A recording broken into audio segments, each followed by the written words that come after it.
Ljudi, vidite što mi je lep kolaž. Pa onda imamo također ovo iz Uzbekistana.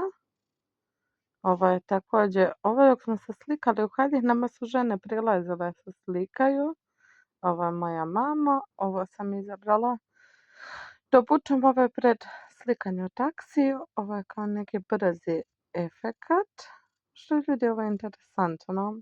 Ovaj sam prsten kupila tamo. Kako sam se lepo našminkala.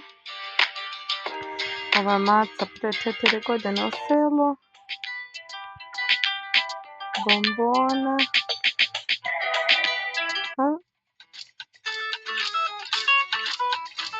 Ovo mi je vjerojatno bio zanimljiv lik od Zrešava. Ja se slikam. Ovo je s mojom kumom i sa kucom. I nema, to je to.